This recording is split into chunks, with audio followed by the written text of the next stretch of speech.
A lot of us get into documentary film because we enjoy the depth of long-form storytelling. But what if I told you that actually one of the most essential skills to develop as a filmmaker is the art of making a compelling 1 to 2 minute sizzle reel? In this video, I'll share why sizzle reels are so important, and then I'll be joined by editor Brian Toro to go over 6 of the most common sizzle reel mistakes that we see filmmakers make, which prevents them from getting their films seen. So let's do this. Hey everyone, if you're new here, my name is Austin Meyer. I am an Oakland-based documentary filmmaker, National Geographic Explorer, and on this channel, I share the field-tested skills, mindsets, and lessons that have helped me on my journey as a documentary filmmaker. One of the most challenging parts of being a documentary filmmaker is selling our work. And I'm not just talking about selling our work in exchange for money. I'm also talking about selling our work in exchange for time and attention, especially when you're early in your career. How do you get someone to watch the documentary you made? How do you get a media outlet or streaming service to believe in your vision? How do you convince that person you want to mentor you, or that internship or job that you're applying to? How do you convince them to take time out of their day to watch your long form story? Well, that's where a sizzle or trailer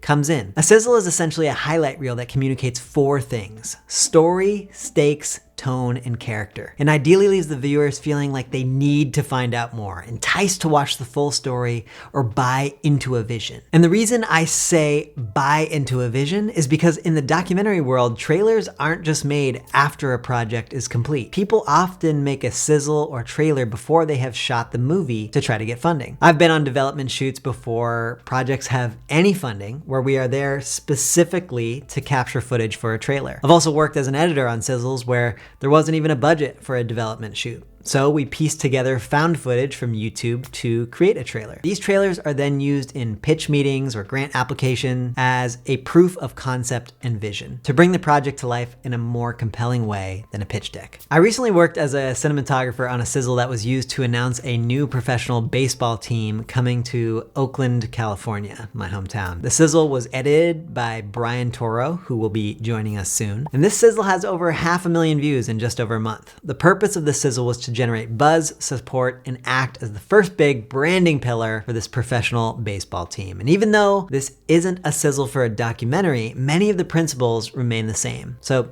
see what you notice in terms of story, stakes, tone, and character, and also what you notice about how it was shot and edited.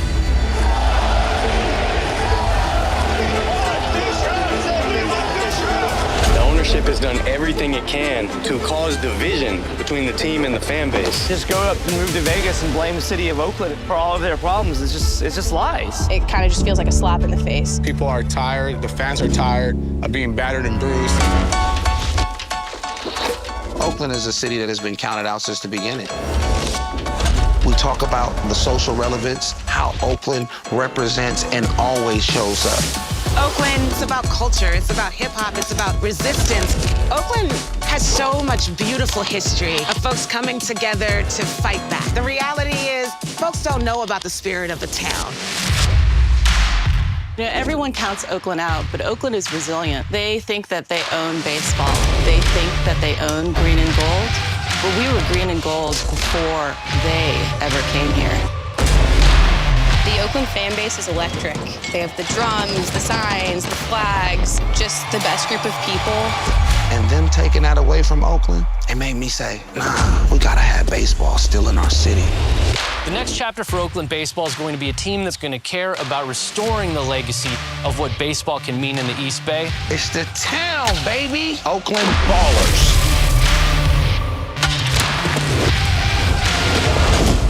You coming, baby? Oakland Ballers. Okay. Oakland is ready for a new baseball team. Oakland needs a new baseball team. We're gonna have baseball here. We're not gonna let anyone else dictate of what we can and can't have here in Oakland. So what they trying to steal from us, we still have back. Baseball in Oakland, baby. 2024, the battle of the Bay, the real battle, the battle of Oakland. If they want to leave, hey, it's the end of an era. But anytime something ends, something begins.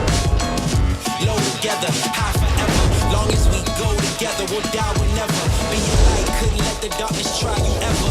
Truth in my word, you I lie to never.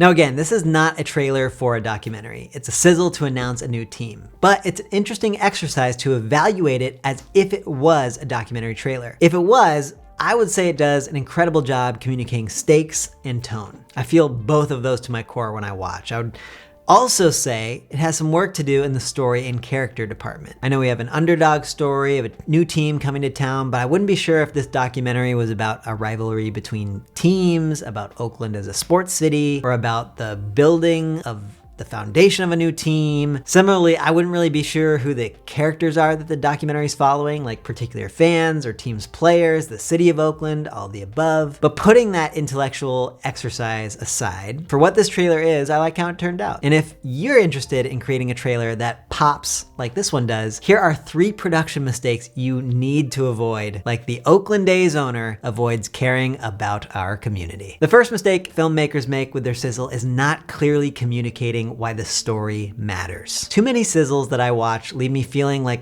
why should I care? What is really at stake? So when you're filming, get quotes either from scenes or from interviews where people are saying in very clear and direct terms why this story matters. In the Oakland Ballers trailer, we have a quote. Oakland is a city that has been counted out since the beginning. That quote communicates how a baseball team in Oakland is more than just about sports. It's about a city's pride and identity. In the trailer for Last Chance U on Netflix, a series following the season of a junior college basketball team, we have quotes that illustrate stakes on multiple different levels. A team level. If they can go on to someplace else and get a scholarship, then their world changes significantly. And then we also have quotes that represent stakes on an individual character level. I was supposed to be in a position to help my family a long time ago, and I'm here. Here we understand what this team winning means on a team level and for individual characters who need to support their family at such a young age. Bonus points if you can communicate why this story matters not just to the characters involved in the story,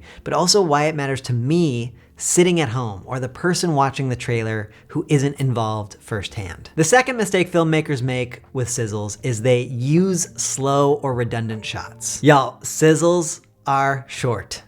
Lean on the short side with sizzles. They tend to have faster cuts, so rather than shooting full scenes for a sizzle or using a bunch of similar shots that communicate the same point, optimize your time by shooting a lot of different types of clips that capture the texture of your project. I use the word texture because it's all about feel. How do you want someone to feel when they watch your sizzle? Textures could be color, sound, composition. Textures are a way to communicate the environment in which a story takes place and the tone in which the story is told. Take a look at this quick sequence of texture from the Ballers sizzle.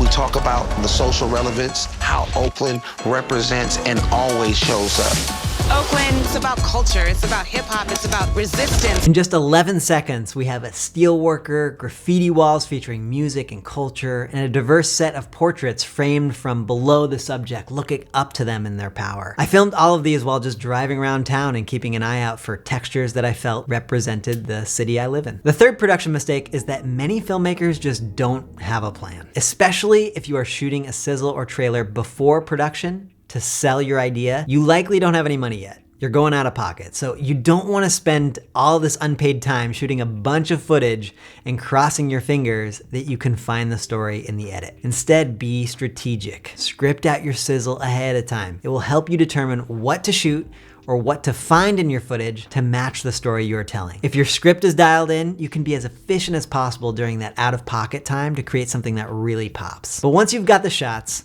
how do you edit a sizzle together in a way that's gonna capture people's attention? To answer that question, I called up Brian Toro, the editor I worked with on the Oakland Ballers trailer that you watched earlier in this video. So, Brian, thank you so much for joining me. What is the first mistake that you see people make when it comes to editing a sizzle reel? Yeah, well, thanks for having me on. I think the first mistake is not really narrowing the focus of what it is that you are trying to convey in the edit. I think just focusing in on exactly what you're trying to tell and narrowing that down. Pre-production is everything. Figuring that out ahead of time will help you spend less time editing. All right, so focus on that message. We talked earlier in the video about those 4 pillars of a sizzle: story, stakes, tone, and character. And not only will it help you guide your production like I talked about, but also your post-production.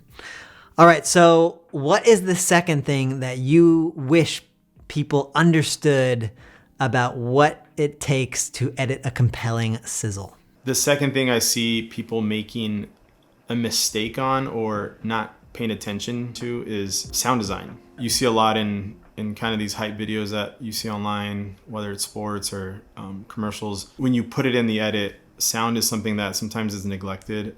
Really get those pops, those booms, those slaps in there. It just intensifies the feeling. Because at the end of the day, you want to invoke emotion. So, sound is another prime example of invoking that. And what do you use as your go-to library for sound design elements? Do you build your own library? Do you use a subscription service? How do you find those assets? Yeah, before I would just scour the internet and just kind of, just look at different libraries. But I ended up landing on Artlist. Artlist, I'm not sponsored. I landed on them and I'm very happy. They provide everything I need. And so once you have that sound design on lock and you have your Artlist library or another library of sound effects that you use, I know the other thing that you think a lot about, Brian, is pacing the sizzle. So what is a mistake that you see people making when it comes to editing and thinking about pacing of that trailer or that sizzle?